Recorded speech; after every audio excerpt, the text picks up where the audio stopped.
Hello friends, welcome to பிரதி சமையல் vlog. இன்னைக்கு நம்ம ஒரு ப்ரீ ப்ரிப்ரேஷன் vlog தாங்க பார்க்க போகிறோம். என்னென்னா, இப்போ ஒர்க்கிங் உமனாக இருக்கட்டும், இப்போ ஏதாவது நம்ம கொஞ்சம் டென்ஷன் ஃப்ரீயாக இருக்கணும்னா, நம்ம ப்ரீ ப்ரிப்ரேஷன் பண்ணி வச்சுட்டா நம்ம வீட்டில் நம்ம எல்லாமே குக்கிங் வேலைலாம் முடிச்சிட்டோம்னா கொஞ்சம் ஃப்ரீ ஆகிடுவோம். ஸோ இப்போ அதை தான் பார்க்க போகிறோம். ஃபஸ்ட்டு பிரேக்ஃபாஸ்ட் முடிச்சுட்டு அதுக்கப்புறம் எல்லா வேலையும் ஸ்டார்ட் பண்ணலான்னு காலையிலேக்கு குழிப்பணியாரம் வந்து ரெடி பண்ணிவிட்டேன். குழிப்பணியாரமும் கார சட்னியும். கார குழிப்பணியாரம் ரொம்ப சூப்பரான டேஸ்ட்டாக இருந்தது. அதை நான் ஆப்பமாவில் தாங்க செஞ்சிருந்தேன். இப்போ வந்து ஸ்டார்ட் பண்ணிடலாம். இந்த மாதிரி கருவேப்பிலையெல்லாம் நிறையா உருவி வச்சுக்கணும். அப்புறம் இந்த பருப்பு பொடியோட ரெசிபி வந்து நம்மளோட ஷார்ட்ஸில் இருக்குது, நீங்கள் அதை பார்த்துக்கோங்க. இந்த பருப்பு பொடி இருந்தால் இட்லி, தோசை, ரைஸ் எல்லாத்துக்குமே சூப்பராக இருக்கும். நெய்யும் நல்லெண்ணெய் ஊற்றி சாப்பிட்லாம், ரொம்ப சூப்பராக இருக்கும். இது 1 வீக்கான ப்ரிப்ரேஷன் தான். இது வந்து இஞ்சி பூண்டு பேஸ்ட்டு அரைச்சி ஒரு டப்பாவில் வச்சுருக்கேன். அந்த மாதிரி கருவேப்பிலையை உருவி வச்சுருக்கேன். கொத்தமல்லி வேறு கட் பண்ணி வச்சுருக்கேன். முருங்கைக்காயும் கட் பண்ணி ஒரு பாக்ஸில் வச்சுருக்கேன். அந்த மாதிரி ஒரு பிளாஸ்டிக் பாக்ஸில் புதினா இலையெல்லாம் உருவி இந்த மாதிரி ஸ்டோர் பண்ணி வச்சுக்கிட்டோம்னா நம்ம பிரியாணிக்கோ இல்லை வந்து துவையல் செய்யறதுக்கோ யூஸ் பண்ணிக்கலாம். நான் இப்போ துவையல் செஞ்சு ஒரு கண்டெய்னரில் ஏர்டைட் கண்டெய்னரில் ஸ்டோர் பண்ண போகிறேன். இந்த துவையல் வந்து அடிக்கடி நம்மளோட வீடியோ சேனல்ஸில் இருக்குது, நீங்கள் செக் பண்ணி பாருங்கள். ரொம்ப ரொம்ப ஈஸி தான். இதை வந்து ஸ்டோர் பண்ணி நீங்கள் ஒரு 3 டேஸ் 4 டேஸ் நல்லெண்ணெய் ஊற்றி செய்யணும். அப்போ தான் நேச்சுரல் ப்ரிசர்வேட்டிவ்ஸ்னால் நல்லெண்ணெய் ஊற்றி செய்கிறது தான். அது வந்து ஒரு 1 வீக் வரைக்கும் கெடாமல் இருக்கும்.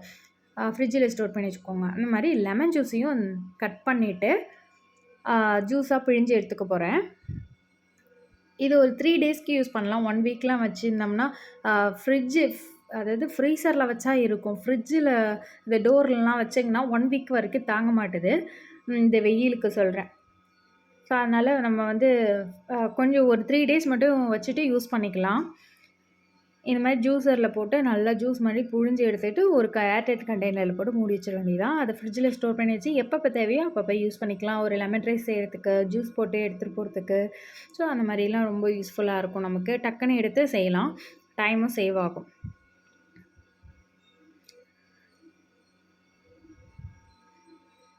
பியூரான லெமன் ஜூஸ் ரெடி ஆகிடுச்சு. அப்புறம் பூண்டு உரித்து வைக்கிறது. இந்த லீவ் டைமில் பார்த்திங்கன்னா பூண்டு உரித்து வைக்கிறது, இஞ்சி பூண்டு பேஸ்ட் ரெடி பண்ணி வைக்கிறது, இது எல்லாமே அன்றைக்கே செஞ்சிடணும். அப்போ தான் அந்த வீக் ஃபுல்லாகவே நம்ம கொஞ்சம் டைம் சேவ் பண்ண முடியும். நம்ம ஃப்ரீயாகவும் இருக்கும், டென்ஷன் ஃப்ரீயாகவும் இருக்கும். ஸோ மற்ற வேலைகளே ஏதாவது இருந்தால் பார்க்கலாம். வீட்டில் இருக்கிற மற்ற வேலைகள். ஸோ வெளியில் வச்சோம்னா கொஞ்சம் பழுத்த மாதிரி ஆகிடும். அதனால் ஃப்ரிட்ஜில் வச்சு ஸ்டோர் பண்ணிக்கோங்க. அப்புறம் பட்டரை வந்து ஒரு 200 கிராம் வாங்கியிருந்தேன். அதை அப்படியே வைக்க முடியாதுன்றதுனால பீஸ் போட்டு வச்சுட்டா அடிக்கடி ஒரு பீஸ் மட்டும் எடுத்து யூஸ் பண்ணிக்கலாம். நமக்கு கட் பண்ண வேண்டிய கையெல்லாம் பீஸ் பீஸ்ன்னு ஆக வேண்டிய அவசியம் இல்லை. ஸோ அதனால் அப்படியே எடுத்து யூஸ் பண்ணிக்கலான்னு கட் பண்ணி வச்சுருக்கேன். இதுமாரி பாக்ஸ் போட்டு ஃப்ரிட்ஜு கீழே அந்த ஃப்ரீசர் ஜோன் இருக்கும்ல, அதில் வச்சிங்கன்னா நல்லாவே இருக்கும். இப்போதைக்கு சின்னதான ஒரு ப்ரீ ப்ரிப்ரேஷன் பேசிக்கான விலாக் தாங்க சொல்லியிருக்கேன். நெக்ஸ்ட் இதில் வந்து நிறைய ரெசிபிஸ்லாம் ஆட் பண்ணுறேன் ப்ரீ ப்ரிப்ரேஷனில். அப்புறம் ஈவினிங்காக ஸ்நாக்ஸ் கேட்டான் பையன்னு சொல்லிவிட்டு ஒரு ப்ரெட் ஸ்லைஸ்லாம் எடுத்து அதில் பிஸா மாதிரி ரெடி பண்ணி கொடுத்தேன். ரொம்ப நாள் கேட்டுகிட்டே நான் பிஸா பண்ணி கொடுன்னு. சரி, ப்ரெட் இருந்துச்சு, அதில் வந்து பிஸா பண்ணிடலான்னு மேலே வந்து எப்படிலாம் ப்ரெட் சாஸ் பிஸா சாஸ் போட்டுட்டு வெங்காயம், தக்காளி, மேலே கேப்சிகம், சீஸு, இது வந்து பிஸா சீஸு, இது எல்லாத்தையும் போட்டு நல்லா பேக் பண்ணி எடுத்தால் ரொம்ப சூப்பராக இருக்கும். இது ஒரிகானோ பவுடர் வந்து நான் எங்கே வாங்கினேன்னா லூஸில் தாங்க வாங்கினேன். டிமார்ட்டில் வாங்கினேன். அது ஒரு பேக்கெட் இருந்துச்சு. அது பாட்டிலில் ஏர்டைட் கண்டெய்னரில் போட்டு ஸ்டோர் பண்ணி வச்சுக்கிட்டேன். ரொம்பவே நல்லா இருக்குது. நம்ம எப்பப்போலாம் பிஸா பண்ணுறோமோ இல்லை வந்து ஏதாவது சாஸ் பாஸ்தா செய்யும்போது கார்னிஷ்காக நம்ம கடைசியாக போட்டுக்கலாம். ரொம்ப சூப்பராக இருக்கும்.